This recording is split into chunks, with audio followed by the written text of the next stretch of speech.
from being having to bring a korban for the Shevuos. The wife benefits him.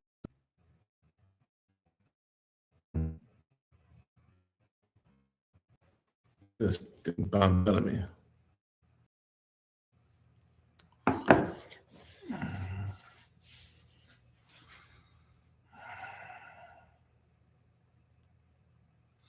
Mishnah Hey.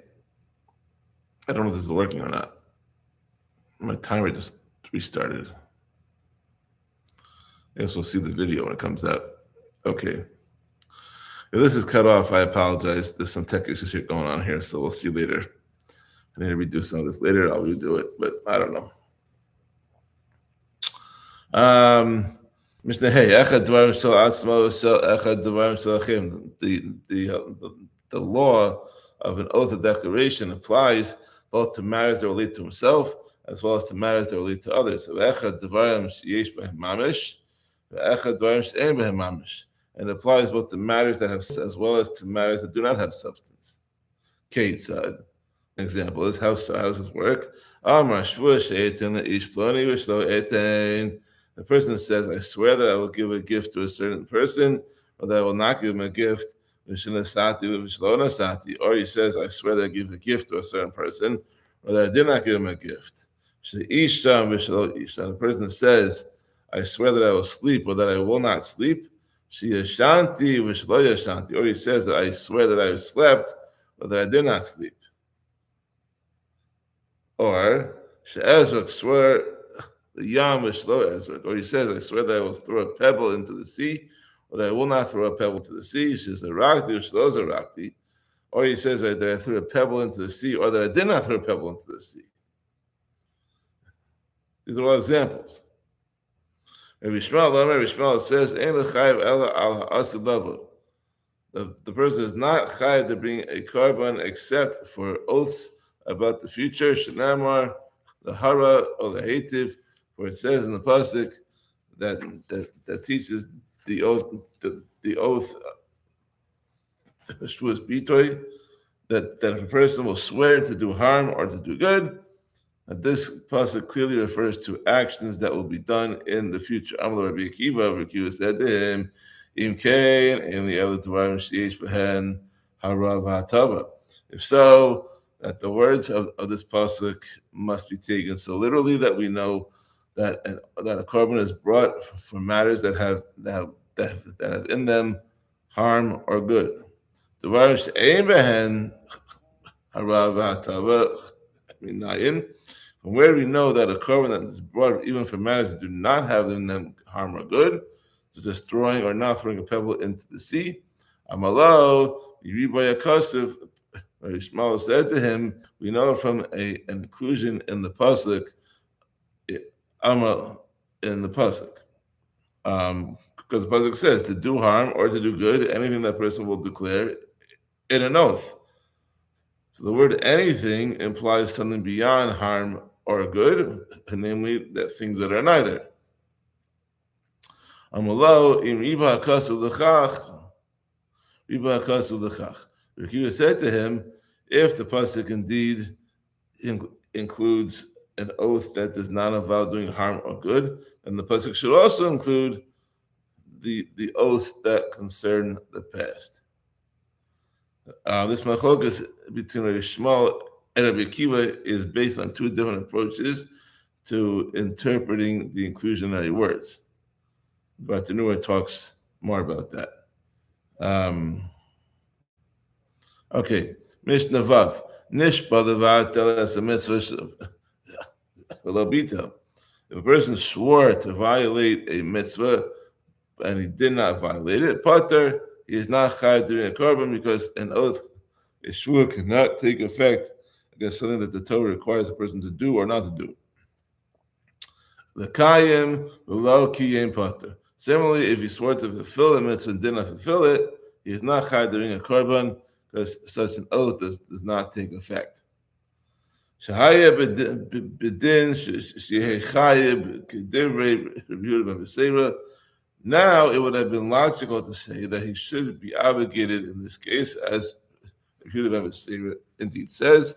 Amar Rabbi Yehuda ben Beseira, Yehuda ben Beseir says, he stated the following logical argument: Ma im harishush ena mushba aleh mihar Sinai, hare hu chayav aleh. If a person is chayav to bring a korban for a shvuah that he makes about an optional act concerning something which is not bound by a shvuah from Har Sinai to do or to not to do, mitzvah shehu mushba aleh mihar Sinai eno din shechayav aleh. Then is it not logical that you should surely be chayav to bring a korban for a shvuah that he makes regarding a mitzvah, which he is bound to, but by a shvuah from Har Sinai to do or not to do? Armallah, the Chacham said to him, no, that's not a valid argument. If you say that a person must bring a korban for a shvuah's bitoy about an optional act, that's because the Torah made a negative oath not to do something, the same as a positive oath to do something in regard to an optional act. Talmar b'shvuah's mitzvah shelo asa lav kohen. Will you say that the same must be true about an oath to fulfill Kehain, not Kohen, Kehain. Let's do this again. Talmar b'shvuah's mitzvah shelo asa lav Kehain. Will you say that the same must be true about a shvuah to fulfill a mitzvah in regard to which the Torah did not make a negative oath, the same as a positive one?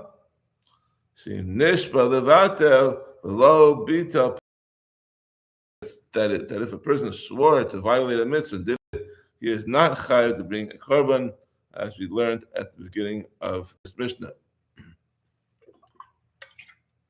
Therefore, even just as even you agree that an oath cannot take effect to violate a mitzvah, so too it cannot take effect to keep a mitzvah. The Torah made shvuahs dependent on the ability to do harm or to do good, and if you're not having effect on either one of them, then it doesn't work.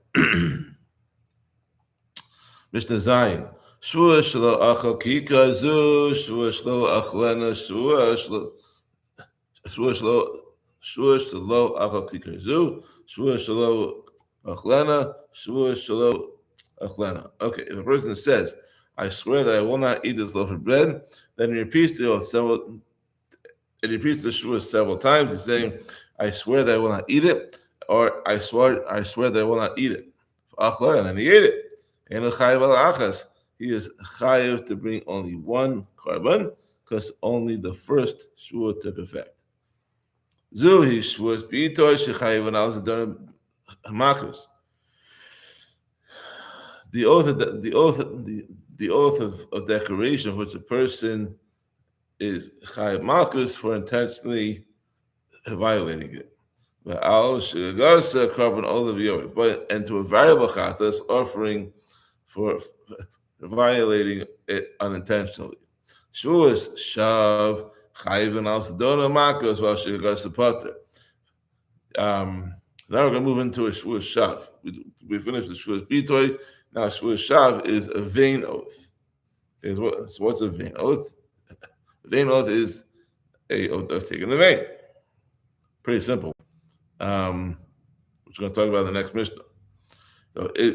So a person is chayav malchus for intentionally violating the isser against it, but he's completely exempt from unintentionally violating it.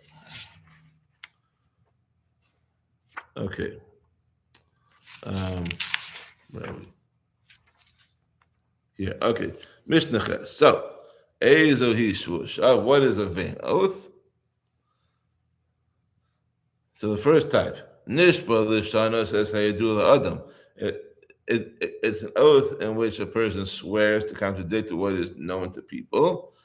Amar al ha'amad shel even shehu shel zahav. For example, he swore about a stone column that is made of gold. Val ha'ish shehu isha, or about a certain man that he is a woman. Val ha'isha shehu ish, or about a certain woman that she is a man. That's one type of Shevuos Shav. Second type, Nishba al davar sheyafshar. He took an oath which a person swears by something that is impossible. Imlo re'isi gamal parech ba'aver. For example, I swear that all the fruit of the world should be forbidden to me if I did not see a camel flying in the air.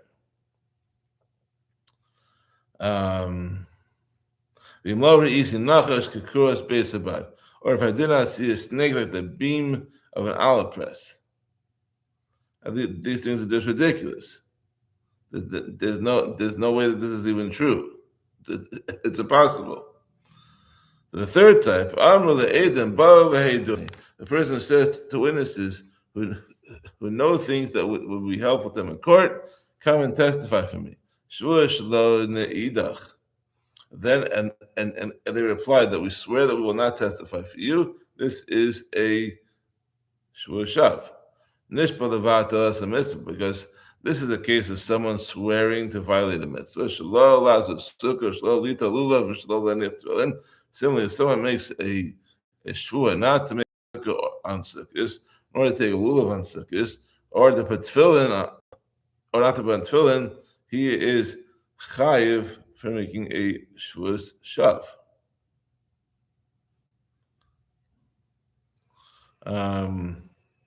Zuhi Shevuos Shav shechayav al zadona makos v'ashigos pater. This is the vain oath which the person is chayiv malchus for intentionally violating the Isser, and for which he is pater for any penalty if he does it unintentionally.